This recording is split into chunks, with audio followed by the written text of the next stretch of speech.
Hello and welcome to my channel. I am Scruffy, aka Susanna, and I am going to talk today about my favourite albums of the summer. I think it's been a really great summer for music. There's been a lot of great music that I've been listening to, but there's three new albums that I think epitomise summer 2018 for me. And there's also one reissue which I want to talk about, which for anyone who reads my blog, this will come as no surprise as to which one it is. So let's start with the new albums. The first album of the summer that I really loved is this one, I'm All Ears by Let's Eat Grammar, which came out on the 29th of June. And I listened to this over the course of a move. I moved from a flat in Tooting to this flat, which is a little bit further south in London. And it got me through that difficult time, and it is a fantastic album that is full of really idiosyncratic, really unique pop songs. Most of it is purely accessible pop tunes. There's a couple of songs that are very long and ponderous and quite epic, but most of it is really accessible, but different. Each song kind of has just there's weird sounds that come along, there's strange chord changes or just weird corners these songs turn into, but remain really accessible pop, and there's nothing else like it. There's nothing else like them. I truly believe these two girls are only 19 and this is their second album, so that's pretty amazing. I think they're the future of music. I think this is what should be getting to #1. Wouldn't it be amazing if Hot Pink got to #1? Because that's just a fantastic song. Yeah, but really cannot recommend this highly. It's a strong contender for Album of the Year for me. Second album of the summer that I've really loved is this one. It's the Now Now by Gorillaz. Now, being a girl from the 90s, I've time travelled here from the 90s, sometimes it feels like that. Gorillaz to me are basically Damon Albarn doing stuff. I don't really care who else is in the band, I don't really care about the animated characters. What is so special and important to me is that it's Damon Albarn singing songs in 2018. There's something just so comforting for a person of my vintage that there's a new album with Damon Albarn singing. Blur are a band. They've never been one of like my all-time absolute favourite bands, but I've always loved them.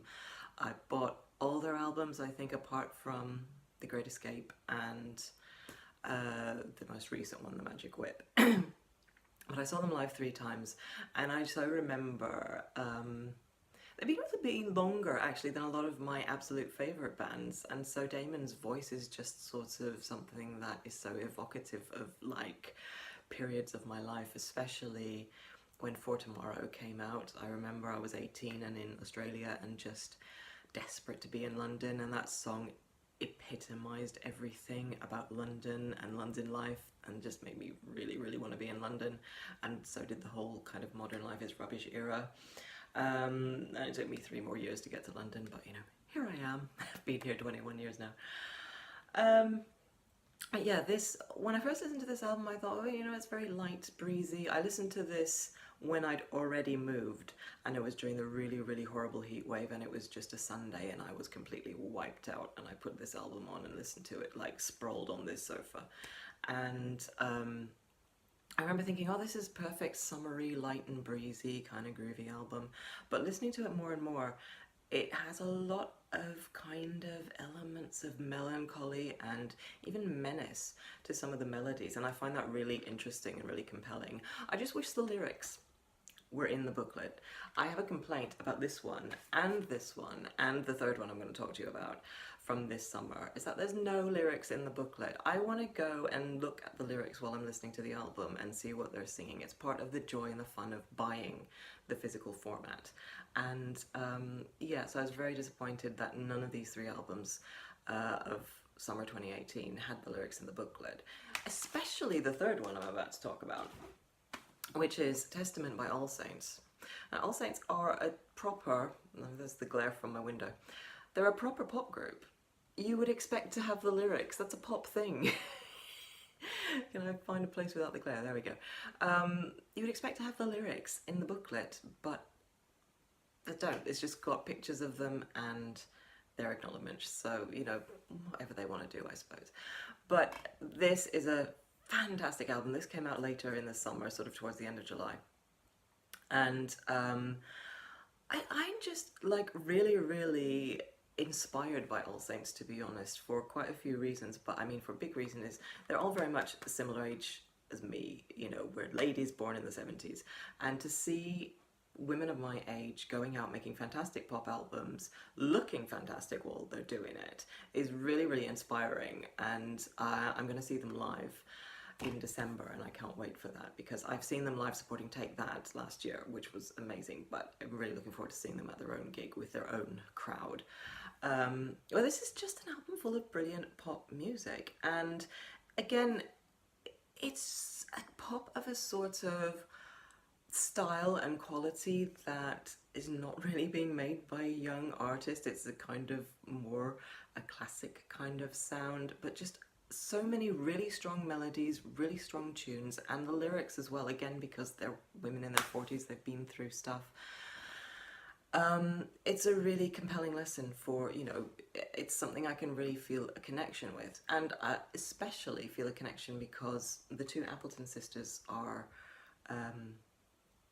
Canadian, British Canadian, like me. I'm British Canadian Australian, and they spent their childhood. I was inspired to read this book. I have a little bit of a book fave as well. This is their autobiography, which came out in 2002, I think. But when I started listening to the new All Saints album and getting excited about the gig and stuff, I really wanted to read up a bit up on the history of the band. And this is quite a difficult read, I have to say, because the two sisters went through some traumatic times during the band, especially Nicole. I had to stop reading it halfway through because I was just getting too emotionally involved in the story and just feeling so upset for the things and angry. The things they went through, the stuff that happened to them, the way they were treated. I thought the world had moved on a bit more in the 90s than it evidently had when, you know, they were in the band. But it's a really wonderful thing to read about their childhood, and they're traveling through to different countries. Every few years they moved to Canada, back to Britain, they had some time in America, and you know, they talk about that feeling of being the new girl at school and not fitting in. It's all stuff I can really relate to, and you don't often hear stories like that. And also the other thing I really love about the Appleton sisters is that they've got pretty much the same accent as me, this kind of half British, half Canadian thing, and again, you don't hear that very often, so I really love All Saints, but especially these two girls, and I can't wait to see them live. So those three are the three albums, the new albums of 2018 that I've really loved, but one more that I can't miss out from this video was a reissue that came out in June. And if you read my blog, it'll be no surprise that it is this one. This amazing thing. Attack of the Grey Lantern by Mansun. This is the special edition 4 CD set. Attack of the Grey Lantern is an album. When I started, I don't think I'd fully realised I'm fully matching as well. I actually bought this nail varnish to wear to the Attack of the Grey Lantern gigs in March because I thought it matched the cover. I only really realised when I was writing about those gigs and writing a bit about what Attack of the Grey Lantern meant to me that I feel it really is, for me, the best and most important album for me that came out during my lifetime. My favourite album of all time is Diamond Dogs by David Bowie, but that came out the year before I was born. But during my lifetime, nothing has meant as much to me. This album soundtracked my first year in London when I was 22, living the life I'd been longing to live, you know, during my teens and early 20s in Australia. I was finally getting out and getting to see my favourite bands, and Mansun were a new band to me at that time, but they really grabbed me, and they were the only band I got to see, the only of my all-time favourite bands that I got to see live while I was in that first grip of intense obsession. And I've never experienced anything quite so wonderful as being able to see my new favourite band while I'm still in that first grip of, you know, falling in love with them.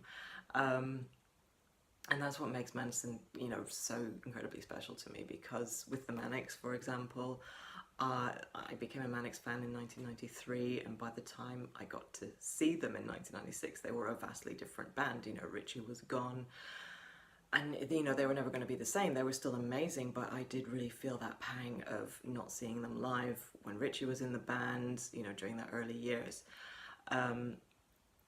So the fact that I got to see Mansun live in this era with their debut album during their glory years, their, you know, their greatest, you know, the peak of their, you know, amazingness, is so important to me, and they were the best live band I ever saw. And this album is just, when I first heard this album in '97, I couldn't believe that it sort of felt like it had been pulled by from the darkest depths of my own subconscious. For the first time ever, I really felt like someone like me wrote these songs. These were tunes that I really, really connected with on a deep personal level. And, you know, Manson have always been like that to me, and Paul Draper as a solo artist.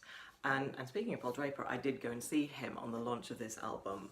I won't talk too much about gigs in these videos because that's the focus of the blog, but I did go and see him on the launch of this album, and so I got the standard edition signed there by Paul Draper, and he misspelled my name, but it's usually spelled with an H, so I can't complain. So that was a really wonderful night as well. So, slamming noise down there. Those are my favourite albums of summer 2018. What are your favourite albums of the summer? What music has really grabbed you? Have you listened to any of these?